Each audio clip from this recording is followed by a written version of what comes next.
সঞ্চয় করা এটা খুব সহজ কোনো কাজ নয়। আমরা অধিকাংশ মানুষই মনে করি যে সঞ্চয় করতে পারি না।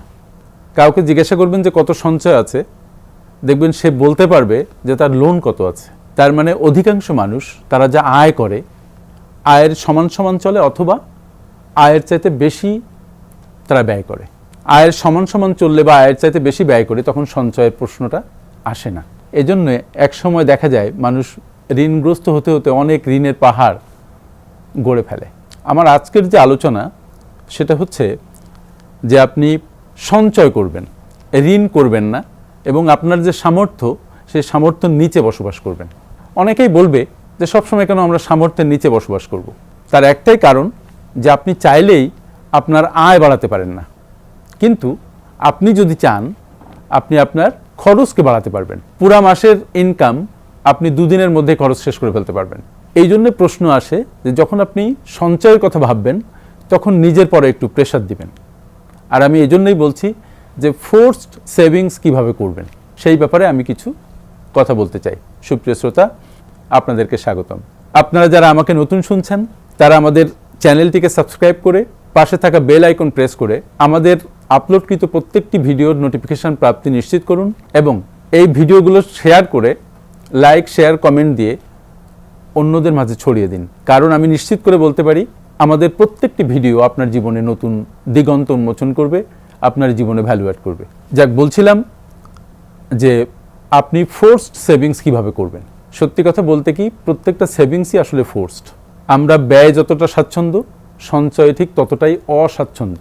আমরা সঞ্চয় করতে অভ্যস্ত নই। আর একটা বিষয় হচ্ছে, সঞ্চয় করতে আমাদের অনেক ত্যাগ তিতিক্ষার প্রশ্ন আসে।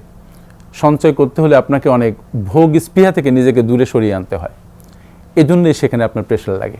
ওয়ারেন বাফেটের একটা ইম্পর্টেন্ট কথা আছে, সেটা হচ্ছে যে আপনি খরচ করার পরে যেটা থাকবে সেটা সঞ্চয় করবেন না, বরং সঞ্চয় করার পরে যেটা থাকবে সেটা খরচ করবেন। সুতরাং আপনার আয় যদি হয় 1 লক্ষ টাকা, আপনি তার একটা certain portion, it may be 10%, it may be 20%, or even it may be 50%, আপনি একপাশে সরিয়ে রাখবেন।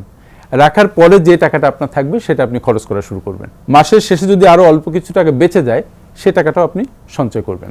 1 মাস শেষ, এই মাসের টাকা আপনি সামনের মাসে আর ক্যারি ফরওয়ার্ড করবেন না, এটা সঞ্চয়ে রেখে দিবেন, এটা সামনের মাসে খরচ করবেন না। সামনের মাসে আপনি যে আর্নটা করবেন সেটা আবার খরচ করবেন। তাহলে এখানে ফোর্সের কথাটা কেন আসছে? মানে আমি একটা ছোট্ট গল্প বলি, সেটা হচ্ছে যে আমি তখন ব্যাংকে কেবল কাজ শুরু করেছি। আপনারা অনেকেই হয়তো জানেন যে আমি লম্বা সময় ব্যাংকে কাজ করেছি। ব্যাংকে কাজ শুরু করে আমরা প্রথমে করতাম কি, 50,000 টাকা হোক বা 1 লাখ টাকা হোক, আমরা একটা সঞ্চয়পত্র কিনে ফেলতাম। সঞ্চয়পত্রে তখন একটা ব্যাপার ছিল যে ট্যাক্স রিবেট পাওয়া যেত। তো ট্যাক্স রিবেট একটা ইস্যু ছিল, আর একটা ইস্যু ছিল যে আমার কিছু টাকা সঞ্চয় হবে। তাহলে সঞ্চয়পত্রের জন্য ব্যাংক তখন লোন দিত, ওই লোনটা করে সঞ্চয়পত্র কিনে ফেলতাম। প্রতি মাসে মাসে টাকা দিয়ে সঞ্চয়পত্রটা অ্যাডজাস্ট করে ফেলতাম। মানে বছরের শেষে যে একটা টাকা জমতো ইন দ্য ফর্ম অফ সঞ্চয়পত্র। পরবর্তী বছর আবার একটা সঞ্চয়পত্র আমরা নিতাম, নিয়ে সেটা আবার সারা বছর ধরে শোধ করতাম। এইভাবে দেখা যেত যে 2-5 বছর পরে অনেক টাকা সঞ্চয় হয়ে যেত। এই টাকাটা কিন্তু ছিল এক ধরনের ফোর্সড সেভিংস। কারণ কি, আমি নিজের পরে একটা প্রেশার করে সঞ্চয়টা করতাম, এবং যখন টাকাটা অ্যাডজাস্ট করতাম তখন কিন্তু কষ্ট হতো, কিন্তু পাশাপাশি একটা খুব ভালো লাগা কাজ করতো। তাই আপনারা যারা সঞ্চয় করবেন বলে মনে করেছেন বা সঞ্চয় শুরু করবেন বলে মন স্থির করেছেন, তারা কিন্তু কখনোই ভাববেন না যে এটা খুব সহজ একটা কাজ। এটা কঠিন একটা কাজ, কিন্তু আপনাকে সহজ করে করতে হবে এবং মনের উপরে খানিকটা প্রেশার নিয়েই করতে হবে। যখনই আপনি সঞ্চয় করবেন তখন হয়তো আপনার সিগারেট যে খান সে খানিকটা সিগারেট খাওয়া তার কমাতে হবে। যে হয়তো বাইরে বেশি আড্ডা দেন, বাইরে বেশি খরচ করেন, তার আড্ডাটা একটু কমাতে হবে। যে হয়তো বাসার বাইরে বেশি খাওয়া দাওয়া করেন, তার সেখানে কম খেয়ে বাসায় খাওয়া দাওয়া করতে হবে। অনেক কিছু আপনাকে স্যাক্রিফাইস করতে হবে, কারণ আর্থিক স্বাধীনতা যদি আপনি চান তাহলে নিজের পরে আপনার একটু প্রেশার নিতে হবে এবং আপনার প্লেজারকে পরিত্যাগ করতে হবে। আপনার অনেক আনন্দ থেকে নিজেকে দূরে সরাতে হবে। যে সঞ্চয় করার জন্য আপনাকে স্যাক্রিফাইস করতেই হবে, এবং সঞ্চয়টা আগে করে তারপরে আপনি খরচ করবেন। স্যাক্রিফাইস যদি না করেন তাহলে আপনি একটা অ্যামাউন্ট অফ ফান্ড আপনি তৈরি করতে পারবেন না। এবং সঞ্চয় করে প্রথম কি করবেন? প্রথম যেটা করবেন সেটা হচ্ছে আপনি এমার্জেন্সি ফান্ড গঠন করবেন। আমি বারবার আমার ভিডিওতে বলি যে আপনারা আপনাদের রেইনি ডের জন্য সঞ্চয় করবেন। এই রেইনি ডে হচ্ছে বিপদকালীন বা আপদকালীন সময়, সেটা হতে পারে 6 মাসের জন্য, হতে পারে 1 বছরের জন্য, সর্বোচ্চ হতে পারে 2 বছরের জন্য। তাহলে এই যে ইমার্জেন্সি ফান্ড, এটা তৈরি করে আপনি একটা জায়গাতে রাখবেন।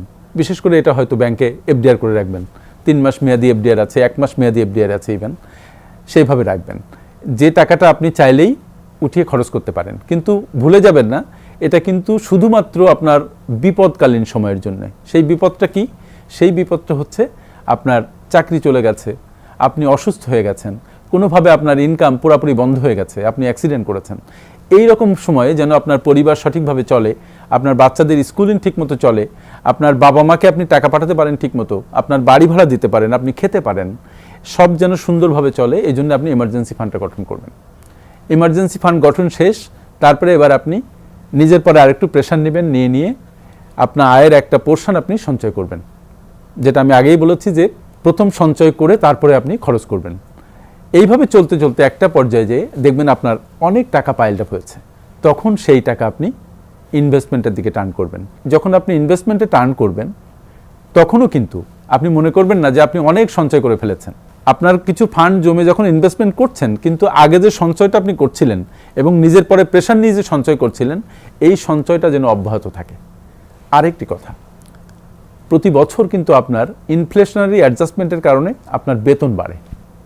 যখনই বেতন বাড়ে, তখনই আপনি কিন্তু সঞ্চয়ের হারটাও সমান্তরালভাবে বাড়িয়ে দিবেন। যদি আগে আপনার 10%-এ আসতো 20,000 টাকা, এখন যদি আপনার 10%-এ আসে 40,000 টাকা, তাহলে আপনি সেই 40,000 টাকা সঞ্চয় করবেন। যদি আপনার প্রমোশন হয়, আপনার একটা স্যালারি রেইজ হয়, আপনার নতুন স্যালারি স্ট্রাকচার ফিক্সড হয়, সেক্ষেত্রেও কিন্তু আপনার সেভিংসের পরিমাণ যেন বাড়ে। আর একটা বিষয় হচ্ছে যে আপনি কোনো একটা অজানা খাত থেকে, আনআইডেন্টিফাইড খাত থেকে হঠাৎ করে আপনার টাকা চলে আসতে পারে। কারো কাছে টাকা পেতেন, অনেক দিন ধরে টাকা পান, সেই টাকা সে হঠাৎ করে দিয়েছে।